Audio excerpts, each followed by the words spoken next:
श्री गुरु ग्रंथ ਸਾਹਿਬ ਵਿੱਚ ਵਰਤੀ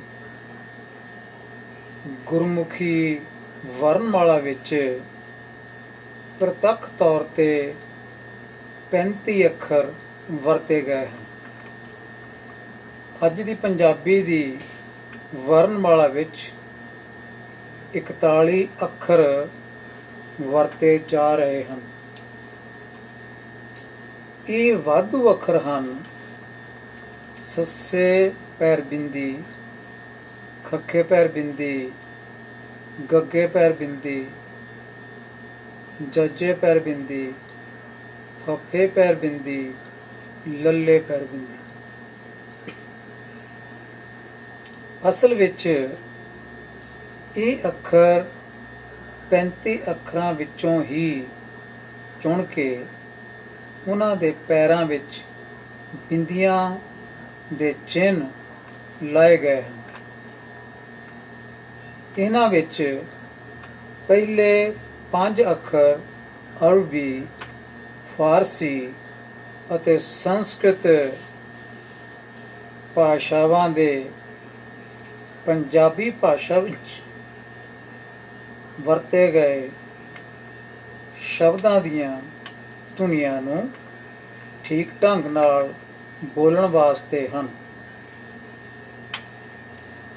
ਭਾਵ ਇਸ ਦਾ ਇਹ ਹੈ ਕਿ ਜਿੱਥੇ ਸੱਸੇ ਪੈਰ ਬਿੰਦੀ, ਖੱਖੇ ਪੈਰ ਬਿੰਦੀ, ਗੱਗੇ ਪੈਰ ਬਿੰਦੀ, ਜੱਜੇ ਪੈਰ ਬਿੰਦੀ, ਫੱਫੇ ਪੈਰ ਬਿੰਦੀ ਦੀ ਵਰਤੋਂ ਕੀਤੀ ਗਈ ਹੋਵੇ, ਉੱਥੇ ਉਹ ਪਛਾਣੀ ਜਾ ਸਕੇ, ਉੱਥੇ ਉਹ ਧੁਨੀ ਪਛਾਣੀ ਜਾ ਸਕੇ ਤੇ ਬੋਲੀ ਜਾ ਸਕੇ। ਇਹ ਬੜੀ ਚੰਗੀ ਗੱਲ ਕੀਤੀ ਗਈ ਹੈ ਵਿਦਵਾਨਾਂ ਵੱਲੋਂ, ਜਿਨ੍ਹਾਂ ਨੇ ਪੰਜਾਬੀ ਦੀ ਵਰਨਮਾਲਾ ਵਿੱਚ ਇਹ ਨਵੇਂ 6 ਅੱਖਰ ਜੋੜੇ ਹਨ।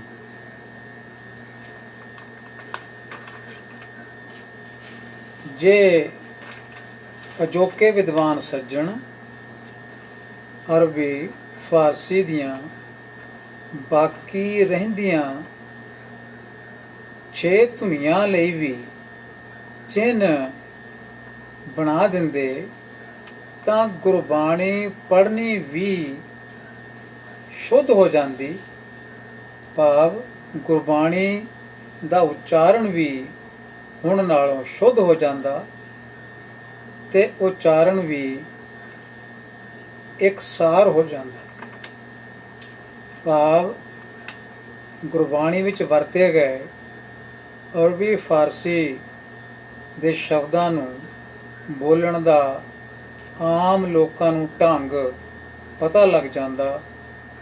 ਇਸ ਤਰ੍ਹਾਂ ਗੁਰਬਾਣੀ ਦੇ ਇਹਨਾਂ ਵਿਸ਼ੇਸ਼ ਸ਼ਬਦਾਂ ਦਾ ਭਾਵ ਅਰਬੀ, ਫਾਰਸੀ, ਸੰਸਕ੍ਰਿਤ ਦੇ ਸ਼ਬਦਾਂ ਦਾ ਉਚਾਰਨ ਵੀ ਇਕਸਾਰ ਹੋ ਜਾਂਦਾ। ਪਰ ਅਜਿਹਾ ਨਾ ਕੀਤਾ ਗਿਆ। ਪੰਜਾਬੀ ਦੀ ਅੱਜ ਕੱਲ੍ਹ ਦੀ ਵਰਨਮਾਲਾ ਵਿੱਚ ਕੇਵਲ 6 ਅੱਖਰ ਹੀ ਹੋਰ ਵਧਾਏ ਗਏ ਹਨ। ਅਸਲ ਵਿੱਚ ਅਰਬੀ, ਫਾਰਸੀ ਭਾਸ਼ਾਵਾਂ ਦੇ ਕੋਲ 5 ਨਹੀਂ 11 ਅੱਖਰ ਪੈਰ ਬਿੰਦੀਆਂ ਵਾਲੇ ਹਨ। 5 ਦੀ ਪਛਾਣ ਤਾਂ ਅਜੋਕੇ ਵਿਦਵਾਨਾਂ ਵੱਲੋਂ ਕੀਤੀ ਗਈ ਹੈ। ਇਸ ਕਰਕੇ ਹੀ ਪੰਜਾਬੀ ਦੀ ਵਰਨਮਾਲਾ ਵਿੱਚ ਇਹਨਾਂ ਦਾ ਵਾਧਾ ਕੀਤਾ ਗਿਆ ਹੈ।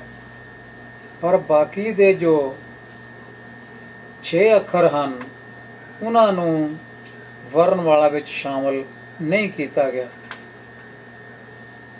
ਆਓ ਦੇਖੀਏ ਸ਼੍ਰੀ ਗੁਰੂ ਗ੍ਰੰਥ ਸਾਹਿਬ ਵਿੱਚ ਇਹ ਜੋ ਬਾਕੀ ਰਹਿੰਦੇ 6 ਅੱਖਰ ਹਨ ਇਹਨਾਂ ਦੀਆਂ ਧੁਨੀਆਂ ਮਿਲਦੀਆਂ ਹਨ ਕਿ ਨਹੀਂ। ਖੋਜ ਤੋਂ ਪਤਾ ਲੱਗਦਾ ਹੈ ਕਿ ਗੁਰਬਾਣੀ ਵਿੱਚ ਭਾਵ ਸ੍ਰੀ ਗੁਰੂ ਗ੍ਰੰਥ ਸਾਹਿਬ ਵਿੱਚ ਗੁਰਮੁਖੀ ਲਿਪੀ ਦੇ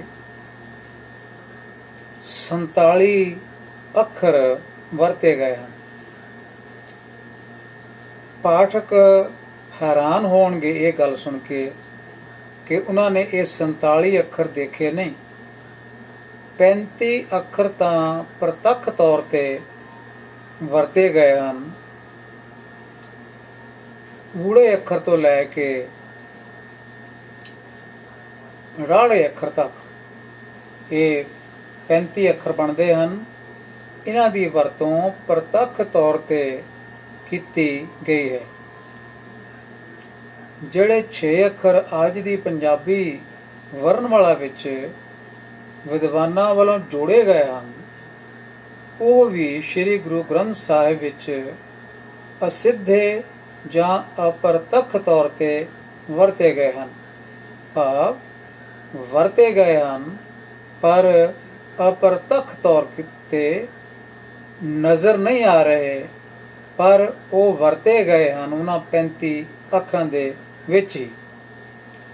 ਇਹਨਾਂ ਤੋਂ ਬਿਨਾਂ 6 ਹੋਰ ਅੱਖਰ ਹਨ ਜੋ ਗੁਰਬਾਣੀ ਵਿੱਚ ਅਸਿੱਧੇ ਜਾਂ ਅਪਰਤੱਖ ਤੌਰ ਤੇ ਵਰਤੇ ਗਏ ਹਨ। ਉਹ ਕਿਹੜੇ ਅੱਖਰ ਹਨ ਜਿਹੜੇ ਅੱਜ ਕੱਲ੍ਹ ਦੀ ਵਰਣਮਾਲਾ ਵਿੱਚ ਵਿਦਵਾਨਾਂ ਵੱਲੋਂ ਸ਼ਾਮਲ ਨਹੀਂ ਕੀਤੇ ਗਏ, ਪਰ ਗੁਰੂ ਗ੍ਰੰਥ ਸਾਹਿਬ ਵਿੱਚ ਉਹ ਅੱਖਰ ਹਨ। ਉਹ ਹੋਰ 6 ਅੱਖਰ ਹਨ।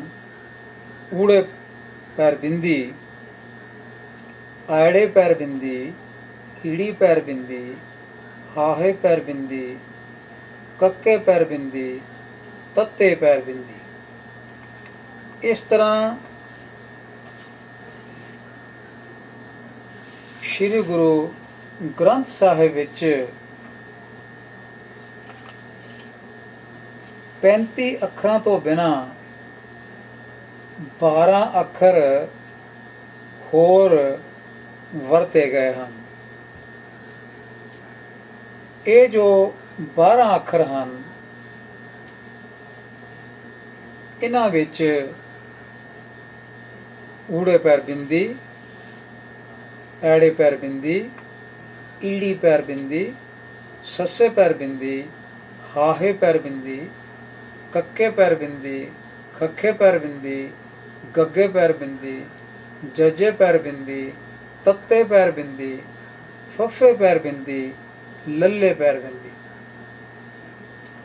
ਲੱਲੇ ਪੈਰ ਬਿੰਦੀ ਪੰਜਾਬੀ ਭਾਸ਼ਾ ਦੀ ਆਪਣੀ ਵਿਸ਼ੇਸ਼ਤਾ ਹੈ। ਕਿਤੇ ਲ ਸਾਊਂਡ, ਕਿਤੇ ಳ ਸਾਊਂਡ ਹੈ। ਬਾਕੀ ਜੋ 11 ਧੁਨੀਆਂ ਹਨ, ਇਹਨਾਂ ਵਿੱਚ ਜੋ ਸ਼ਾ ਸਾਊਂਡ ਹੈ, ਸ਼ਾਹ ਵਾਲੀ ਧੁਨੀ ਹੈ, ਇਹ ਅਰਬੀ ਫਾਰਸੀ ਵਿੱਚੋਂ ਵੀ ਅਤੇ ਸੰਸਕ੍ਰਿਤ ਭਾਸ਼ਾ ਵਿੱਚੋਂ ਵੀ ਇਹ ਧੁਨੀ ਆਈ ਹੈ। ਸ਼ਾਹ ਧੁਨੀ ਵਾਲੇ ਬਹੁਤ ਸਾਰੇ ਸ਼ਬਦ ਗੁਰੂ ਗ੍ਰੰਥ ਸਾਹਿਬ ਵਿੱਚ ਮਿਲਦੇ ਹਨ। ਬਾਕੀ ਧੁਨੀਆਂ ਨਾਲੋਂ ਸਭ ਤੋਂ ਵੱਧ ਸ਼ਬਦ ਸ਼ਾਹ ਧੁਨੀ ਵਾਲੇ ਹਨ, ਕਿਉਂਕਿ ਇਹ ਸੰਸਕ੍ਰਿਤ ਭਾਸ਼ਾ ਵਿੱਚੋਂ ਵੀ ਆਏ ਹਨ ਅਤੇ ਅਰਬੀ ਫਾਰਸੀ ਵਿੱਚੋਂ ਵੀ ਇਸ ਧੁਨੀ ਵਾਲੇ ਸ਼ਬਦਾਂ ਦੀ ਵਰਤੋਂ ਕੀਤੀ ਗਈ ਹੈ। ਸੋ ਗੁਰੂ ਗ੍ਰੰਥ ਸਾਹਿਬ ਦੇ ਵਿੱਚ ਇਹ 35 ਅੱਖਰ ਪ੍ਰਤੱਖ ਤੌਰ ਤੇ ਅਤੇ 12 ਅੱਖਰ ਪੈਰ ਬਿੰਦੀਆਂ ਵਾਲੇ, ਇਹ ਜੋੜ ਕਰਕੇ ਦੇਖੀਏ ਤਾਂ 47 ਅੱਖਰ ਬਣਦੇ ਹਨ। ਸੋ ਸ੍ਰੀ ਗੁਰੂ ਗ੍ਰੰਥ ਸਾਹਿਬ ਵਿੱਚ ਜੋ ਗੁਰਮੁਖੀ ਵਰਣਮਾਲਾ ਵਰਤੀ ਗਈ ਹੈ, ਅਸਲ ਵਿੱਚ ਇਸ ਦੇ 47 ਅੱਖਰ ਹਨ। ਭਾਵੇਂ 12 ਅੱਖਰ ਸਪਸ਼ਟ ਤੌਰ ਤੇ ਨਹੀਂ ਵਰਤੇ ਗਏ। ਕਿਉਂ ਨਹੀਂ ਵਰਤੇ ਗਏ? ਕਿਉਂਕਿ ਉਸ ਸਮੇਂ ਇਹ ਚਿੰਨ੍ਹ ਪੰਜਾਬੀ ਭਾਸ਼ਾ ਦੇ ਕੋਲ ਹੋਂਦ ਵਿੱਚ ਨਹੀਂ ਸਨ। ਇਹ ਆਵਾਜ਼ਾਂ ਜਿਹੜੀਆਂ 12 ਹਨ, ਇਹ 35 ਅੱਖਰਾਂ ਵਾਲੇ ਅੱਖਰਾਂ ਤੋਂ ਹੀ ਲਈਆਂ ਗਈਆਂ ਹਨ। ਗੱਗਾ ਅੱਖਰ ਦੀ ਆਵਾਜ਼ ਦੋ ਤਰ੍ਹਾਂ ਲਈ ਗਈ ਹੈ। ਇੱਕ ਗੱਗਾ ਦੀ ਆਪਣੀ ਧੁਨੀ, ਇੱਕ ਗੱਗਾ ਦੀ ਜੋ ਅਰਬੀ ਫਾਰਸ ਵਿੱਚ ਸ਼ਬਦ ਹਨ ਉਹਨਾਂ ਦੀ ਧੁਨੀ। ਸੋ ਇਹਨਾਂ ਧੁਨੀਆਂ ਨੂੰ ਪ੍ਰਗਟ ਕਰਨ ਵਾਸਤੇ ਜੋ ਚਿੰਨ੍ਹ ਸਨ ਉਸ ਵੇਲੇ ਪੰਜਾਬੀ ਭਾਸ਼ਾ ਕੋਲ ਨਹੀਂ ਸਨ, ਅਰਬੀ ਫਾਰਸੀ ਕੋਲ ਸਨ, ਸੰਸਕ੍ਰਿਤ ਕੋਲ ਵੀ ਸਨ। ਪੜ੍ਹਨ ਸਮੇਂ ਇਹ ਧੁਨੀਆਂ ਵਰਤੋਂ ਵਿੱਚ ਲਿਆਂਦੀਆਂ ਜਾਂਦੀਆਂ ਸਨ, ਕਿਉਂਕਿ ਆਮ ਪ੍ਰਾਣੀ ਇਹਨਾਂ ਧੁਨੀਆਂ ਨੂੰ ਸਮਝਦੇ ਸਨ। ਕਿਉਂਕਿ ਇਹ ਧੁਨੀਆਂ ਪ੍ਰਚਲਿਤ ਸਨ। ਅਰਬੀ ਫਾਰਸੀ ਦੀਆਂ ਧੁਨੀਆਂ ਕਿਉਂ ਪ੍ਰਚਲਿਤ ਸਨ? ਕਿਉਂਕਿ ਹਿੰਦੁਸਤਾਨ ਉੱਤੇ ਸਦੀਆਂ ਭਰ ਬਾਹਰੋਂ ਆਏ ਹੋਏ ਮੁਗਲਾਂ ਵੱਲੋਂ ਰਾਜ ਕੀਤਾ ਗਿਆ, ਜਿਨ੍ਹਾਂ ਦੀ ਆਪਣੀ ਭਾਸ਼ਾ ਅਰਬੀ ਫਾਰਸੀ ਸੀ। ਇਸ ਕਰਕੇ ਹਿੰਦੁਸਤਾਨ ਵਿੱਚੋਂ ਪ੍ਰਚਲਿਤ ਹੋ ਗਈ। ਦਫ਼ਤਰੀ ਕੰਮਕਾਜ ਸਾਰੇ ਉਸੇ ਭਾਸ਼ਾ ਵਿੱਚ ਹੁੰਦੇ ਸਨ। ਉਸ ਤੋਂ ਅਰਬੀ ਫਾਰਸੀ ਤੋਂ ਬਾਅਦ ਉਰਦੂ ਭਾਸ਼ਾ ਬਣ ਗਈ। ਉਰਦੂ ਭਾਸ਼ਾ ਪ੍ਰਚਲਿਤ ਹੋ ਗਈ। ਸੋ ਉਰਦੂ ਭਾਸ਼ਾ ਅਰਬੀ ਫਾਰਸੀ ਦੇ ਨੇੜੇ ਹੈ। ਉਰਦੂ ਭਾਸ਼ਾ ਦੀ ਲਿਪੀ ਫਾਰਸੀ ਹੈ। ਫਾਰਸੀ ਦੇ ਅੱਖਰ ਹਨ। ਫਾਰਸੀ ਜਿਹੜੀ ਹੈ ਅਰਬੀ ਵਿੱਚੋਂ ਆਈ। ਪਹਿਲਾਂ ਅਰਬੀ ਭਾਸ਼ਾ ਬਣਦੀ ਹੈ, ਉਸ ਤੋਂ ਬਾਅਦ ਫਾਰਸੀ ਭਾਸ਼ਾ ਬਣਦੀ ਹੈ, ਉਸ ਤੋਂ ਬਾਅਦ ਉਰਦੂ ਭਾਸ਼ਾ ਬਣਦੀ ਹੈ। ਸੋ ਇਹ ਭਾਸ਼ਾਵਾਂ ਹਿੰਦੁਸਤਾਨ ਵਿੱਚ ਪ੍ਰਚਲਿਤ ਸਨ।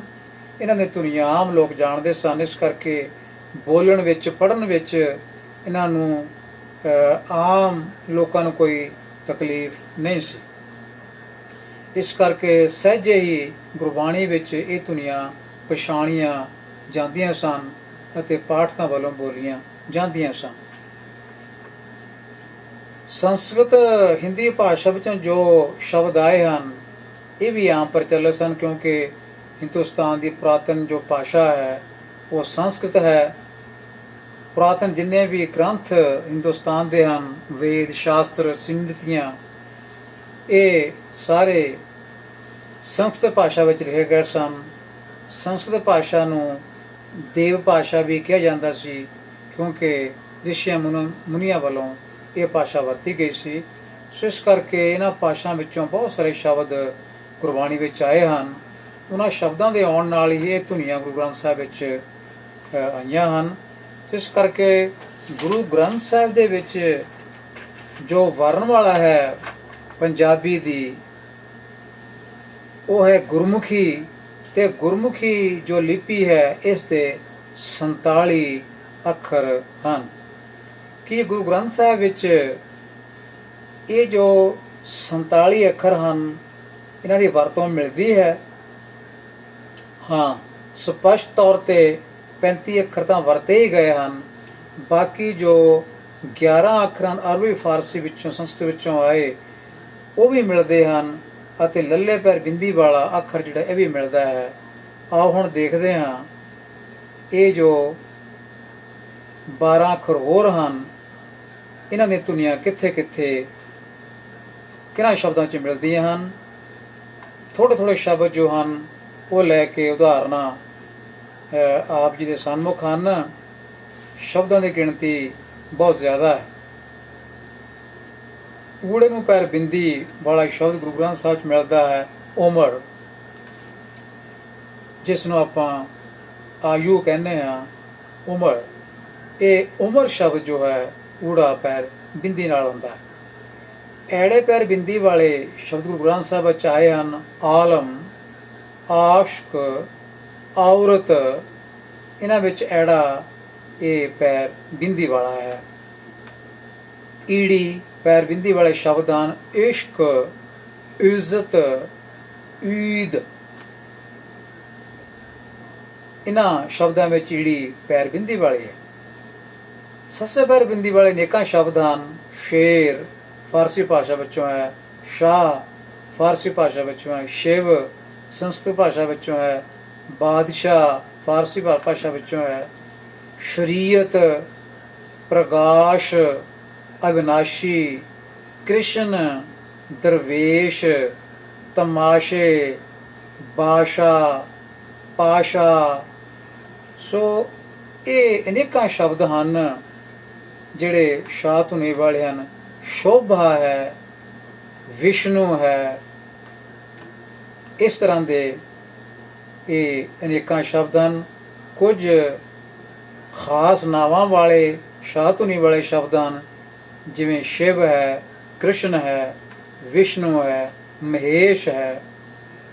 ਸੋ ਇਹ ਸ਼ਾਹ ਧੁਨੀ ਵਾਲੇ ਸ਼ਬਦ ਜਿਹੜੇ ਹਨ ਇਹ ਆਮ ਉਸ ਸਮੇਂ ਪਾਠਕਾਂ ਨੂੰ ਇਹਨਾਂ ਦਾ ਬੋਧ ਸੀ, ਗਿਆਨ ਸੀ ਅਤੇ ਬੋਲੇ ਜਾਂਦੇ ਸਨ। ਹਾਹੇ ਪੈਰ ਬਿੰਦੀ ਵਾਲੇ ਸ਼ਬਦ ਆਏ ਹਨ। ਹੁਕਮ, ਹੱਕ, ਹਕੀਕਤ, ਹਕੀਨਾ। ਹਕੀਨਾ ਤੋਂ ਭਾਵ ਹੈ ਹੱਕ ਦੇ, ਰੱਬੀ ਮਿਲਾਪ ਦੇ, ਰੰਗ ਤਮਾਸ਼ੇ, ਮਾਣ। ਹਕੀਨਾ, ਹਕੀਨਾ ਮਨ ਰੱਬੀ ਮਿਲਾਪ ਦੇ ਰੰਗ ਤਮਾਸ਼ੇ। ਸਾਹਿਬ, ਹਦੀਸ਼ਾ। ਹਦੀਸ਼ਾ ਪੁਸਤਕ ਦਾ ਨਾਂ ਹੈ ਜਿਸ ਵਿੱਚ ਹਜ਼ਰਤ ਮੁਹੰਮਦ ਸੰਬੰਧੀ ਵਿਚਾਰਾਂ ਹਨ। ਹਦੀਸ਼ਾ। ਹੱਜ, ਮੁਹੱਬਤ, ਹਲਾਲ, ਅਹਵਾਲ। ਇਸ ਤਰ੍ਹਾਂ ਦੇ ਅਨੇਕਾਂ ਸ਼ਬਦ ਹਨ ਜਿਨ੍ਹਾਂ ਵਿੱਚ ਛਾਹਾ ਅੱਖਰ ਦੀ ਪੈਰ ਬਿੰਦੀ ਵਾਲੀ ਧੁਨੀ ਵਰਤੀ ਗਈ। ਕੱਕੇ ਪੈਰ ਬਿੰਦੀ ਵਾਲੇ ਸ਼ਬਦ ਵਰਤੇ ਗਏ ਹਨ। ਕੁਦਰਤ, ਕਾਦਰ, ਕਲਮ, ਕੁਰਸ, ਮਸ਼ੱਕਤ। ਕੱਕੇ ਪੈਰ ਬਿੰਦੀ ਵਾਲੇ ਸ਼ਬਦ ਹਨ। ਕੁਝ ਉਦਾਹਰਨ ਹਨ, ਹੋਰ ਬਹੁਤ ਸਾਰੇ ਸ਼ਬਦ ਵੀ ਹਨ, ਲੱਭੇ ਜਾ ਸਕਦੇ ਹਨ। ਖੱਖੇ ਪੈਰ ਬਿੰਦੀ ਵਾਲੇ ਸ਼ਬਦ ਖਰ, ਜਿਸ ਦਾ ਅਰਥ ਹੈ ਖੋਤਾ, ਖਾਕ, ਖੂਨ, ਖੁਦਾ, ਖਲਕ, ਬਰਖੁਰਦਾਰ, ਖਲਾਸ, ਸ਼ੇਖ, ਇਖਲਾਸ। ਇਖਲਾਸ ਤੋਂ ਭਾਵੇਂ ਸ਼ੁੱਧਤਾ। ਭਗਤ ਕਬੀਰ ਜੀ ਦੀ ਬਾਣੀ ਵਿੱਚ ਸ਼ਬਦ ਆਉਂਦਾ ਹੈ ਖੈਰੀ, ਖੈਰੀ। ਅਰਬੀ ਭਾਸ਼ਾ ਸ਼ਬਦ ਹੈ ਦਾਨ, ਅਰਥ ਇਸ ਦਾ। ਗੱਗੇ ਪੈਰ ਬਿੰਦੀ ਵਾਲੇ ਸ਼ਬਦ ਆਉਂਦੇ ਹਨ ਗਫਲਤ, ਗਾਫਿਲ, ਗਰੀਬ, ਗੁਬਾਰ, ਬੁਰਗੋ। ਬੁਰਗੋ ਤੂਤੀਆਂ, ਬੁਰਗੋ। ਜੱਚੇ ਪੈਰ ਬਿੰਦੀ ਵਾਲੇ ਸ਼ਬਦ ਆਉਂਦੇ ਹਨ ਜ਼ਰ। ਜ਼ਰ ਤੋਂ ਭਾਵ ਹੈ ਧਨ ਦੌਲਤ। ਪਰਸ਼ੀਅਨ ਭਾਸ਼ਾ ਦਾ ਸ਼ਬਦ ਹੈ ਜ਼ਨ। ਸ਼ਬਦ ਪਰਸ਼ੀਅਨ ਦਾ ਹੈ, ਇਸ ਦਾ ਅਰਥ ਹੈ ਔਰਤ। ਗਜ਼, ਗਜ਼ ਪਰਸ਼ੀਅਨ ਭਾਸ਼ਾ ਦਾ ਹੈ, ਇਸ ਦਾ ਅਰਥ ਹੈ 3 ਫੁੱਟ ਦਾ ਮਾਪ। ਜਿਵੇਂ ਮਨ ਮੇਰੋ ਗਜ਼। ਜਿਹੜੇ ਸੱਜਣ ਕੀਰਤਨ ਕਰਦੇ ਇਹ ਪੜ੍ਹਦੇ ਹਨ ਮਨ ਮੇਰੋ ਗਜ। ਬਿਲਕੁਲ ਗਲਤ ਉਚਾਰਨ ਹੈ। ਗਜ ਸੰਸਕ੍ਰਿਤ ਭਾਸ਼ਾ ਦਾ ਸ਼ਬਦ ਹੁੰਦਾ ਹੈ ਜਿਸ ਦਾ ਅਰਥ ਹੁੰਦਾ ਹੈ ਹਾਥੀ, ਗਜ। ਸੋ ਮਨ ਮੇਰੋ ਗਜ ਕਹਿਣ ਵਾਲਿਆਂ ਨੂੰ ਸਮਝ ਲੈਣਾ ਚਾਹੀਦਾ ਹੈ ਕਿ ਇਹ ਅਰਥ ਇਸ ਤਰ੍ਹਾਂ ਨਹੀਂ ਬਣਦੇ। ਮਨ ਮੇਰਾ ਹਾਥੀ ਨਹੀਂ ਹੈ, ਕਿਉਂਕਿ ਜਿਹਬਾ ਮੇਰੀ ਕਾਤੀ, ਜ਼ੁਬਾਨ ਜਿਹੜੀ ਹੈ ਉਹ ਕੈਂਚੀ ਹੈ। ਹਾਥੀ ਦਾ ਕੈਂਚੀ ਨਾਲ ਕੋਈ ਸੰਬੰਧ ਨਹੀਂ।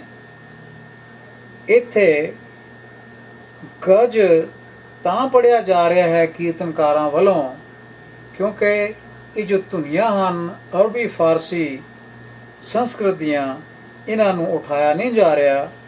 ਇਹਨਾਂ ਦੇ ਸ਼ਬਦਾਂ ਦੀ ਖੋਜ ਵਿਚਾਰ ਨਹੀਂ ਕੀਤੀ ਜਾ ਰਹੀ। ਇਸ ਕਰਕੇ ਉਹ ਗਜ਼ ਪੜ੍ਹ ਕੇ ਹੀ ਆਪਣਾ ਕੰਮ ਸਾਰ ਰਹੇ ਹਨ। ਮਨ ਮੇਰੋ ਗਜ਼ ਤੋਂ ਗਜ਼ ਤੋਂ ਭਾਵ ਹੈ 3 ਫੁੱਟ ਦਾ ਮਾਪ। ਹਜ਼ੂਰੇ, ਹਾਏ ਪੈਰ ਬਿੰਦੀ ਹੁੰਦੀ ਹੈ, ਜਜੇ ਪੈਰ ਵੀ ਬਿੰਦੀ ਹੈ। ਹਜ਼ੂਰੇ, ਹਜ਼ੂਰੀ, ਹਜ਼ੂਰ। ਦਰਵਾਜ਼ਾ, ਡੋਰ, ਦਰਵਾਜ਼ਾ। ਬਾਜ਼ਾਂ, ਸੀਹਾਂ, ਬਾਜ਼ਾਂ, ਚਰਗਾਂ, ਕੂਹੀਆਂ। ਬਾਜ਼ਾਂ, ਬਾਜ਼ ਇਹ ਫੀਮੇਲ ਵਰਡ ਹੈ। ਜੋਹਰਾ ਦੀ ਮਦੀਨ ਹੁੰਦੀ ਹੈ। ਬਾਜ਼ ਮੇਲ ਵਰਡ ਨਹੀਂ, ਬਾਜ਼ ਫੀਮੇਲ ਵਰਡ ਹੁੰਦੀ ਹੈ। ਤੇ ਇੱਥੇ ਇਹ ਸ਼ਬਦ ਵਰਤਿਆ ਗਿਆ ਬਾਜ਼ਾਂ, ਬਾਜਾਂ ਨਹੀਂ, ਬਾਜ਼ਾਂ ਹੋਏਗਾ।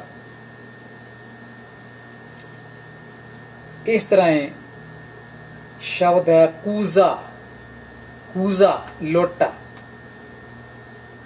ਨਜ਼ਰੀ, ਦੋਜ਼, दोजख, लफ्ज। तत्ते पर बिंदी वाले शब्द खता, खता। तत्ता तोए वाला है, तत्ता तोए वाला भी तत्ता ते वाला भी होंगे। इस करके ये दो प्रकार के तत्ते हैं। गुरु ग्रंथ साहिब विच दोवें प्रकार तत्ते पाए जाते हैं, तोए वाला भी ते वाला भी। इत्थे खता विच है तोए वाला, खता। साकत, साकत। तरीकत, तरीकत। तत्ता ते कक्का दोवें बिंदी वाले, तरीकत। सुल्तान, तावलबाज, तावलबाज। ये जो पैर बिंदियां वाले अखर हैं, इन्हां दी आवाज़ थोड़ा जिहा संघ दे पिछों निकलती है। इन्हां दे बोलण दा अभ्यास करन नाल इन्हां दी मुहारत हो सकती है। जिवें गा, गा, गा ये साउंड जिहड़ी थोड़ी अग्गों निकलती है, गा ये पिछों निकलती है संघ विचों। जा, जा। इस तरह खा, खा, ता, ता, आ, आ, ई, ऊ, ऊ, ओ। इस तरह ही फफे पैर बिंदी वाले शब्द हैं फर्क, फर्क जिसका मतलब है अंतर। फकीर, फते का ए बिंदी वाले हैं फफा कक्का, फकीर ये क्यों ना पैंदा है फकीर, फकीर। फकीर के नाल नहीं पैंदा, अंग्रेजी दे अखर क्यों नाल पैंदा है। जिस तरह काजी, काजी वर्ल्ड विच कक्का भी पैर बिंदी वाला, जज्जा पैर बिंदी वाला, और क्यों ना पैंदा है काजी। इस तरह फकीर, फरीद, गाफल, गाफल, दफ्तर, पानी, आफू, मौदीफा, सिफती। फफे नूं बोलण लई बुल बंद हो जाते हैं तो आवाज़ कसमी होती है, फट्टी, फुट, फुट्टी। ते फफे पैर बिंदी बोलने वास्ते बुल मीटे नहीं जाते, बुल थोड़े खुले रहते हैं तो बाहर नूं हवा निकलती है। फर्क, फकीर। थोड़ा हाथ रख के देखो बुलों के अगे, मूँह के अगे, तो पता लगता है फफा ते फा इन्हां विच हवा किस तरह मूँह चों निकलती है, दोनों का फर्क है। आफू, मौदीफा, सिफती। लल्ले पर बिंदी वाले शब्द मिलते हैं। गाल, गल है तो गल, गल टॉक, गल थ्रोट, गली, गली लाइक स्ट्रीट, हाली, गली, गली लाइक गलां विच। जाली एक जल शब्द है, एक हैगा जल। जल शब्द अर्थ पानी है, जल शब्द अर्थ है जलना। ये शब्द है जली, बली। बली शब्द भी दो तरह के है, बाली ते बली। बली, बली जाओ, बलिहार जाना, कुर्बान जाना। बली जाओ, बल जाओ, बल जाता है। जिस तरह हरी बेनू, जीव, जाली, बली जाओ। हरी तो बिना जिहड़ी जिंद है, ये प्राण हैं, ये जल बल जाते हैं। मनुख तत्ता रहिंदा है, तपिया रहिंदा है। जल बल जाओ, जे को पढ़े जल बल जाओ, बिल्कुल अर्थ गलत ते उच्चारण 100% रोंग है। जल बल जाओ, इसका अर्थ होएगा जल विच चला जाता है। प्रभु तो बिना, हरि तो बिना ये जो जीव है, ये जीवात्मा ये पानी में चली जाती है। बल ये बलिहार हो जाती है, कुर्बान हो जाती है। अर्थ बिल्कुल गलत हो गया, उच्चारण गलत हो गया, अर्थ भी गलत हो गया। इस करके ये जो दुनिया हैं, चंगा हुंदा ਜੇ ਵਿਦਵਾਨ ਇਹ 11 ਦੀਆਂ 11 ਧੁਨੀਆਂ ਹੀ ਅੱਜ ਕੱਲ੍ਹ ਦੀ ਪੰਜਾਬੀ ਵਿੱਚ ਸ਼ਾਮਲ ਕਰ ਦਿੰਦੇ, ਉਹਨਾਂ ਨੇ ਇਹ ਜੋ 5 ਧੁਨੀਆਂ ਸ਼ਾਮਲ ਕੀਤੀਆਂ ਹਨ ਅਰਬੀ ਫਾਰਸੀ ਸੰਸਕ੍ਰਿਤ ਦੀਆਂ, ਇਹਨਾਂ ਨਾਲ 6 ਧੁਨੀਆਂ ਹੋਰ ਵੀ ਸ਼ਾਮਲ ਹੋ ਜਾਂਦੀਆਂ ਤਾਂ ਇਹ ਆਮ ਪਾਠਕਾਂ ਨੂੰ ਪਤਾ ਲੱਗ ਜਾਂਦਾ ਕਿ ਇਹ ਵੀ ਅੱਖਰ ਹਨ। ਇਹਨਾਂ ਅੱਖਰਾਂ ਦੀਆਂ ਧੁਨੀਆਂ ਵਾਲੇ ਵੀ ਸ਼ਬਦ ਹਨ ਅਤੇ ਇਹਨਾਂ ਦੇ ਦਰਸ਼ਨ ਆਮ ਬੋਲ ਚਾਲ ਵਿੱਚ ਤਾਂ ਲੋਕ ਕਰਦੇ ਹਨ, ਬੋਲਦੇ ਹਨ, ਭਾਵੇਂ ਲੋਕਾਂ ਨੂੰ ਪਤਾ ਨਹੀਂ ਹੈ ਕਿ ਉਹ ਅਰਬੀ ਬੋਲ ਰਹੇ ਹਨ ਜਾਂ ਫਾਰਸੀ ਸ਼ਬਦ ਬੋਲ ਰਹੇ ਹਨ, ਪਰ ਬੋਲ ਰਹੇ ਹੁੰਦੇ ਹਨ। ਦਰਵਾਜ਼ਾ ਸ਼ਬਦ ਇਹ ਫਾਰਸੀ ਭਾਸ਼ਾ ਦਾ ਹੈ, ਗਜ਼ ਸ਼ਬਦ ਫਾਰਸੀ ਭਾਸ਼ਾ ਦਾ ਹੈ, ਲੋਕ ਬੋਲ ਰਹੇ ਹਨ ਪਰ ਪਤਾ ਨਹੀਂ ਹੈ ਕਿਹੜੀ ਭਾਸ਼ਾ ਦੇ ਹਨ। ਸੋ ਅੱਜ ਕੱਲ੍ਹ ਦੀ ਜੋ ਪੰਜਾਬੀ ਦੀ ਵਰਣਮਾਲਾ ਹੈ, ਇਸ ਵਿੱਚ ਇਹ 47 ਅੱਖਰ ਬਣਾਉਣ ਦੀ ਲੋੜ ਹੈ, ਕਿਉਂਕਿ ਗੁਰੂ ਗ੍ਰੰਥ ਸਾਹਿਬ ਵਿੱਚ ਇਹ 47 ਅੱਖਰੀ ਵਰਣਮਾਲਾ ਸਾਨੂੰ ਮਿਲਦੀ ਹੈ। ਕਿਹੜੇ ਕਿਹੜੇ ਹੋਰ ਅੱਖਰ ਹਨ ਜਿਹੜੇ ਗੁਰੂ ਗ੍ਰੰਥ ਸਾਹਿਬ ਦੀ ਵਰਣਮਾਲਾ ਵਿੱਚ ਇਹ ਸ਼ਾਮਲ ਹਨ? ਜਿਵੇਂ ਪਹਿਲਾਂ ਦੱਸਿਆ ਗਿਆ ਸੀ, ਊੜੇ ਪੈਰ ਬਿੰਦੀ ਹੈ, ਐੜੇ ਪੈਰ ਬਿੰਦੀ ਹੈ, ਈੜੀ ਪੈਰ ਬਿੰਦੀ ਹੈ, ਸੱਸੇ ਪੈਰ ਬਿੰਦੀ ਹੈ, ਹਾਹੇ ਪੈਰ ਬਿੰਦੀ ਹੈ, ਕੱਕੇ ਪੈਰ ਬਿੰਦੀ ਹੈ, ਖੱਖੇ ਪੈਰ ਬਿੰਦੀ ਹੈ, ਗੱਗੇ ਪੈਰ ਬਿੰਦੀ ਹੈ, ਜੱਜੇ ਪੈਰ ਬਿੰਦੀ ਹੈ, ਤੱਤੇ ਪੈਰ ਬਿੰਦੀ ਹੈ, ਫੱਫੇ ਪੈਰ ਬਿੰਦੀ ਹੈ, ਲੱਲੇ ਪੈਰ ਬਿੰਦੀ ਹੈ। ਸੋ ਇਹ ਸ਼ਬਦ ਜੋ ਹਨ 5 ਅੱਖਰ ਜਿਹੜੇ ਹਨ ਇਹ ਗੁਰਮੁਖੀ ਵਰਣਮਾਲਾ ਦੇ ਪਹਿਲੇ 5 ਅੱਖਰ ਲਗਾਤਾਰ ਹਨ। ਦੂਜੀ ਪਾਲ ਦੇ ਵਿੱਚੋਂ ਕੱਕਾ ਖੱਖਾ ਹਨ ਤੇ ਗੱਗਾ 3 ਅੱਖਰ ਲਗਾਤਾਰ ਹਨ। ਇਸ ਤਰ੍ਹਾਂ ਹੀ ਇੱਕ ਪਾਲ ਚਿੱਚੇ ਵਾਲੀ ਪਾਲ ਵਿੱਚੋਂ ਜੱਜਾ ਅੱਖਰ ਹੈ ਬਿੰਦੀ ਵਾਲਾ, ਤੱਤੇ ਵਾਲੀ ਪਾਲ ਵਿੱਚੋਂ ਤੱਤਾ ਅੱਖਰ ਬਿੰਦੀ ਵਾਲਾ ਹੈ। ਪੱਪੇ ਵਾਲੀ ਜੋ ਪਾਲ ਹੈ ਪੱਪਾ ਫੱਫਾ ਵਾਲੀ, ਇਸ ਵਿੱਚੋਂ ਫੱਫੇ ਪੈਰ ਬਿੰਦੀ ਹੈ। ਅਤੇ ਯਈਏ ਵਾਲੀ ਜੋ ਲਾਈਨ ਹੈ ਇਸ ਵਿੱਚ ਲੱਲਾ ਅੱਖਰ ਆਉਂਦਾ ਹੈ, ਲੱਲੇ ਪੈਰ ਬਿੰਦੀ ਹੈ। ਸੋ ਇਹ ਅੱਖਰ ਹੈ ਤਾਂ 35 ਅੱਖਰਾਂ ਵਿੱਚੋਂ ਹੀ, ਪਰ ਇਹਨਾਂ ਦੇ ਪੈਰਾਂ ਵਿੱਚ ਬਿੰਦੀਆਂ ਲਾ ਕੇ ਇਹ ਜੋ ਧੁਨੀਆਂ ਹਨ ਇਹ ਵਿਸ਼ੇਸ਼ ਧੁਨੀਆਂ ਵਾਲੇ ਇਹ ਅੱਖਰ ਬਣ ਗਏ ਹਨ।